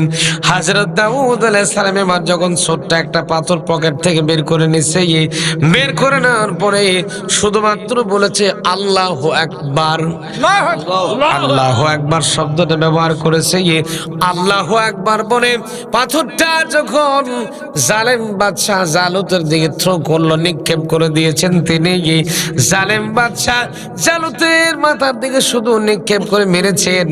বন্দুকের ভিতর থেকে গুলি মারলে যেমন বের হয়ে চলে যায়, ঠিক তেমন করে দাউদ নবীর পাথরটা সঙ্গে সঙ্গে জালেম বাদশার এই যে লোহার হেলমেট পরা ছিল, লোহার হেলমেটটা ছিদ্র হয়ে গিয়ে এক প্রান্ত দিয়ে ঢুকে আর এক প্রান্ত দিয়ে বের হয়ে গেছে। আমার ভাইরা, এই দৃশ্য দেখলো জালেম বাদশার সৈন্য সামন্ত যারা ছিল, তারা এই দৃশ্য নজর করে দেখলো যে পাথরটা মাথার এক প্রান্ত দিয়ে ঢুকে আর এক প্রান্ত দিয়ে বের হয়ে গেছে। এদিকে জালেম বাদশার সঙ্গে সঙ্গে ঘোড়ার পিঠ থেকে পড়ে গেছে। পড়তেও দেরি না, ও মরতেও দেরি নাই। কাতালা দাউদা জালুতা, হযরত দাউদ আলাইহিস সালাম জালুত নামক বাদশাকে দুনিয়া থেকে কতল করে দিলেন। এই দৃশ্য দেখে জালুতের সাথে থাকা সৈন্য সামন্তরা চিন্তা করলো সর্বনাশ, এদের ভেতর থেকে 312 জনের ভেতর থেকে পিচ্চি, যেটা পিচ্চি পিচ্চি পিচ্চি মাত্র 8 বছরের পিচ্চি যদি আমাদের বড়টারে খতম করে দেয়, না জানি এরা 312 জন কত বড় যোদ্ধা। মার দৌড়, মার দৌড়, জান তো বাঁচান লাগবে। সব সৈন্য সামন্ত পালায় চলে গেছে। হযরতে তালুত আলাইহিস সালামকে আল্লাহ পাক গোটা দেশটা উপহার দিয়ে দিলেন। যখন আল্লাহু আকবার, আল্লাহু আকবার। ওই যে শেরে বাংলা একে ফজলুল হকের নাম আপনারা শুনেছেন, শোনেননি? তিনি ফিগারে অনেক বড় ছিলেন, দেহটা অনেক বড়, লম্বা চড়া মানুষ ছিলেন। তিনি ইংরেজ ব্রিটিশদের সাথে বসে থেকে, ব্রিটিশ মিলিটারি আর্মিদের সাথে বসে থেকে খাবার খাচ্ছেন।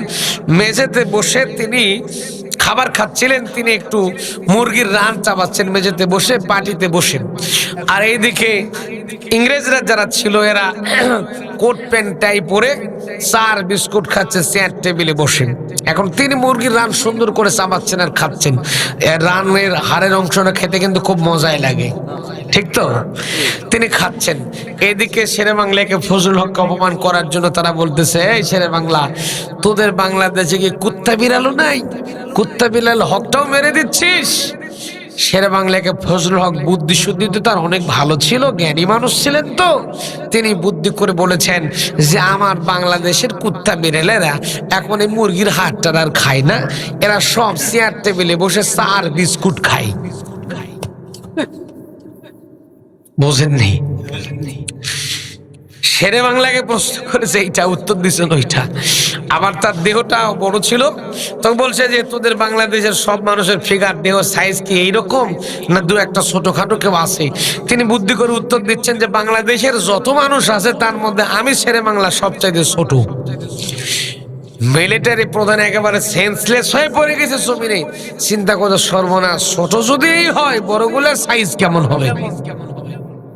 তো এইরকম করে এরা তালুতের সাথে যে সমস্ত সৈন্য সামন্ত এসেছিল, এরা চিন্তা করছে সর্বনাশ, এই পিতৃ যদি বড়টারে মারে তাহলে 312 জন তো আরো আছে। এই 312 জন না জানি কত বড় যোদ্ধা, কিন্তু এদের তো ভলিউম নাই, 312 জনের তো পাওয়ার অতটা নাই, কিন্তু মনের জোর অতটা নাই। কিন্তু আল্লাহ পাক বিজয় দান করে দেওয়ার মালিক কে? জোরে বলেন আল্লাহ। আল্লাহ রাব্বুল আলামিন বলেন ওয়া কানা হাক্কান আলাইনা নাসরুল মুমিনিন।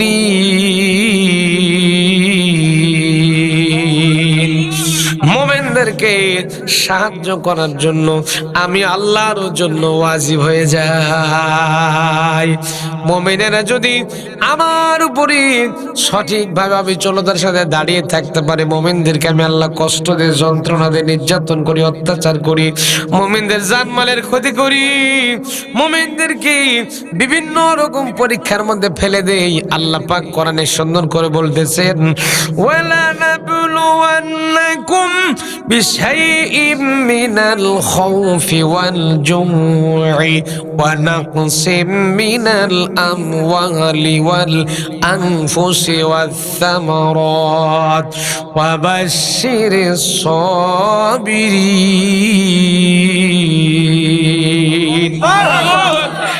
জানমালের ক্ষয়ক্ষতি করি, অনেক কিছু কষ্ট দেয়, যন্ত্রণা দেয়, ফসল নষ্ট করে দেয়, ফলমূল নষ্ট করে দেয়। তারপরেও যদি মুমিন বান্দারা আমি আল্লাহর উপরে অবিচলতার সাথে দাঁড়িয়ে থাকতে পারি, আমি আল্লাহর জন্য যদি জীবন দেওয়ার জন্য প্রস্তুত থাকে, আমি আল্লাহ জানাই দিতেছি আমি আল্লাহও তাদের সাথে আছি। সব সময়ের জন্য ইসলামের জন্য কোরবান হওয়ার দরকার আছে না নাই? মনের মধ্যে ইমানি শক্তি, ইমানি জজবা নিয়ে যদি চলতে পারেন, আমার মালিক আল্লাহ রাব্বুল আলামিন বিজয়ী করে দেবে। আর একটু জোরে কোন আল্লাহু আকবার। ভাইরা এই আলোচনাটা অনেক লম্বা আলোচনা, আমার সময় একেবারে অল্প হয়ে গেছে, 12টা 41 বেজে গেছে। এখন দোয়া করে দেব আমার ভাইরা। ওয়ালাকাদ আতাইনা দাউদ সুলাইমান ইলমা। কেবল তো দাউদ আলাইহিস সালামের কথা বললাম, সুলাইমান নবীর পাঠ কিন্তু এখনো ধরি নাই। সুলাইমান নবীর জীবনের মধ্যে যদি একবার ঢোকে, রাত কখন পার হয়ে যাবে টের পাওয়া যাবে না। আল্লাহু আকবার। ওরে বাপ রে। না, ফজরের নামাজ আছে, আমাদেরকে নামাজ পড়তে হবে। যে আজকে আর নয়, যেহেতু হয়েছে। আর সুলাইমান আলাইহিস সালামের জীবন আজকে আর নয়। হযরতে আমার ভাইরা এই আলোচনা ফিনিশিং দেই, আমি আলোচনা দোয়া করি। হযরতে দাউদ তালুত আলাইহিস সালাম যখন দেশটা দখল করলেন, ভালো করে লক্ষ্য করুন, এই যে চাচমি আমার দিকে তাকান। তালুত আলাইহিস সালাম যখন দেশটা দখল করলেন, গোটা দেশের বাদশাহী আল্লাহ পাক হযরত তালুত নবীর হাতে উঠিয়ে দিলেন। যেরকম সুবহানাল্লাহ। লোক ছিল কয়জন? 313 জনকে দিয়ে গোটা একটা দেশের রাজত্ব আল্লাহ মুসলমানদের হাতে উঠায় দিয়েছেন। আল্লাহু আকবার।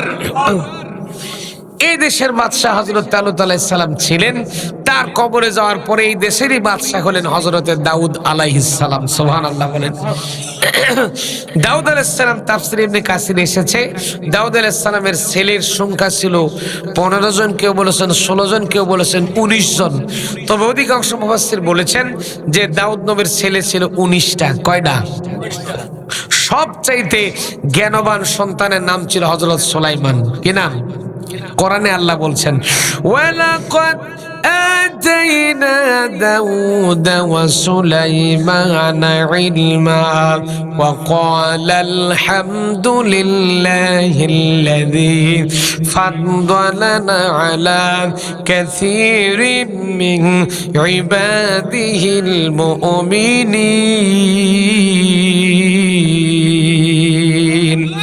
আর একটু জোরে কোন আল্লাহু আকবার। তো যাই হোক ভাই, আজকে 12:45 কাছাকাছি দোয়া করে দেই। সুলাইমান আলাইহিস সালামের আমি বলি আপনাদেরকে না, যেহেতু তোমার দোয়ার ব্যাপার আছে, আমরা একটু ইস্তেগফার করে দোয়া করবো। একটা বেজেই যাবে দোয়া করতে করতে। সুলাইমান আলাইহিস সালামের কথা বলতে গেলে আবার এরকম অনেক প্যাঁচ লেগে যাবে, অনেক আলোচনা বের হতে থাকবে। অতএব এখানে এই পর্যন্ত থাক। চাচা একটু